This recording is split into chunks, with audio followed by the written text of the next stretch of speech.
Hey you guys, today we're going to talk about factoring polynomials part 2. So this time we got polynomials with a leading coefficient other than 1. So I got the steps and a running example, okay? So the first thing you want to do is take A and move it back to the back here and multiply it with C. So for this one we got 2x squared plus 11x plus 15.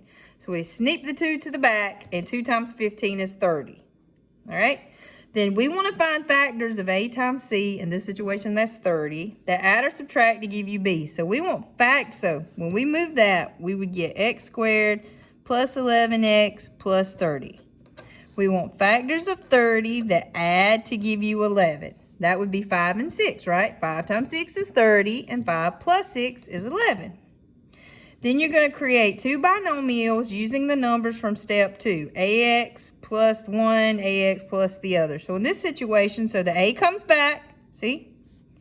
And then we used 5 and 6. And then you want to factor the GCF out of each binomial and trash it. So here, there's nothing I can divide into 2 and 5, but here I got 2x plus 6. I could divide them by 2, and that would reduce to x plus 3. So we end up with 2x plus 5 and x plus 3. So move A to the back, multiply, find factors of that add to give you B. Write your two binomials with AX plus the 1, AX plus the other factor, and then simplify by dividing by the GCF, throw it in the trash. Now, if you can factor out something beforehand, before you do any of this, do that first. Like if these were all even numbers, I could divide out a 2. You'd want to do that first. All right, the other thing you need to be aware of is that there are special cases. So we have something called perfect square trinomials. And perfect square trinomials, when you factor them, you get the same factor twice. So it's a factor squared. So one formula is a squared plus 2ab plus b squared is a plus b squared. And the other one is a squared minus 2ab plus b squared is a minus b squared. And some examples of those. So here, 4x squared is just 2x being squared. And 25 is just 5 being squared. 2 times a times b would be like 2x times 5, which is 10x. Double it, because it's times 2, which is 20x. So this is a perfect square trinomial. So I can factor it 2x plus 5 squared. All right, same thing here. 9x squared is just 3x squared. And 16 is just 4 squared. And it follows the pattern a squared minus 2 times a times b, so 4 times 3x is 12x, double, 24, plus b squared. So we could factor that, 3x minus 4 squared. And then the other special case is a difference of squares. So you have two perfect squares, and then they're being subtracted. So like here, we have 36x squared minus 81. So this is a perfect square, this is a perfect square. This is the same thing as 6x squared, and this is the same thing as 9 squared. So if you factor it, you would just get 6x plus 9, and then 6x minus 9.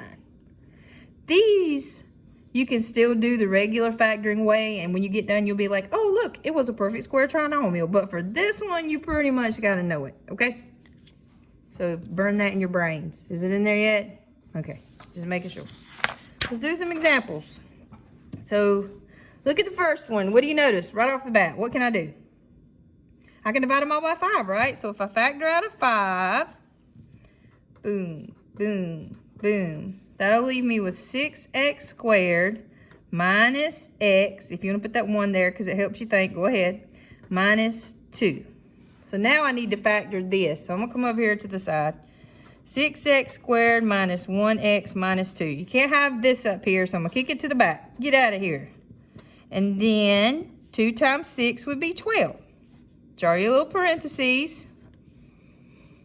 You write AX and AX. So A was 6. So 6X and 6X. This is negative, so the signs have got to be different. The boss is negative. I want factors of 12 that subtract to give you 1. What multiplies to give you 12 and subtracts to give you 1? 4 and 3, right? And 4 is the boss. And then we want to see if we can simplify these. So what can I do to both these? We can divide by 2. And remember, when you're simplifying, you just throw that 2 away. So that'll be 3x minus 2. And here, what can I divide by? 3. So that'll be 2x plus 1. So my grand finale answer is 5 times 3x minus 2 times 2x plus 1. And you could write that in the other order. I could have 5 times 2x plus 1 times 3x minus 2. And that's perfectly fine because of the commutative property of multiplication. All right, let's do another one. Let's look at this one.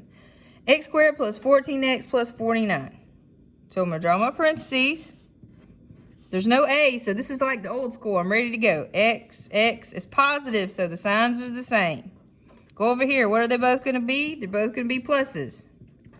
Factors of 49 to add to give you 14. That would be 7 and 7. Oh, look. We got the same factor, so I can write it like this.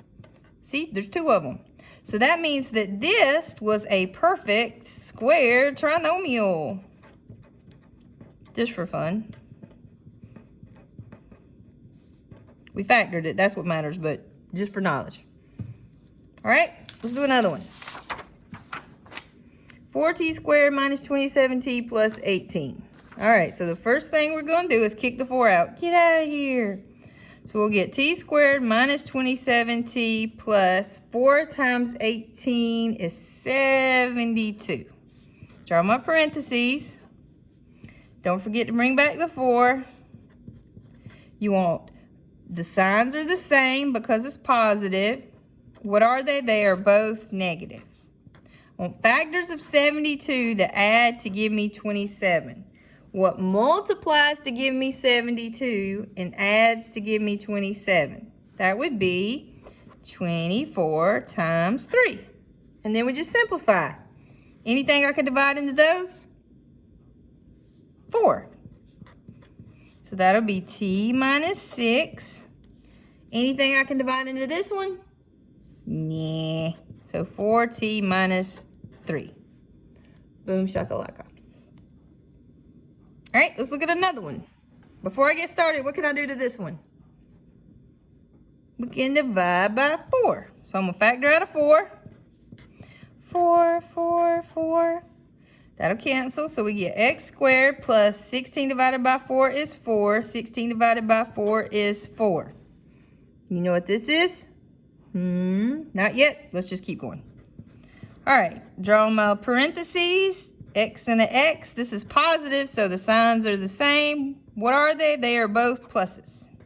I want factors of 4 that add to give me 4. What can I multiply to get 4, but also add to get 4? 2 and 2. Look, it's the same thing.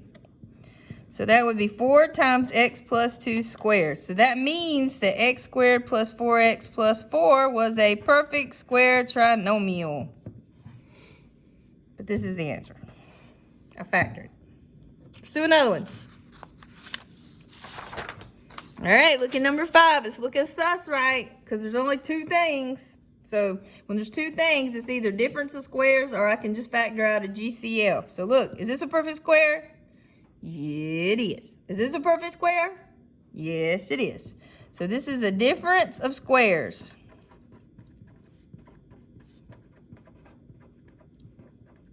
What's the square root of 25x squared? 5x. What's the square root of 144? 12. So this can be factored 5x plus 12 times 5x minus 12. It's that formula that we wrote down. I know you wrote it down, right? Because I told you to write them down. This one right here? Okay. Just giving you a second chance to write it down. All right, let's look at the last one. So we got something out front, so we kick it to the back. So we got c squared minus 12c minus 45. Draw my parentheses. That'll be a c and a c. Go ahead and bring back that 9. The signs are different because this is negative. They're going to be different when I put them in here. And then I go over here. This is the boss. The boss is negative. On factors of 45 that subtract to give me 12. What multiplies to give me 45 and subtracts to give me 12? 15 and 3. 15 times 3 is 45, and 15 minus 3 is 12. Now you simplify. What can I divide these by? 3. So that'll be 3c minus 5. What can I divide those by? 3. So that'll be 3c plus 1. And that's it. Have a wonderful rest of the day.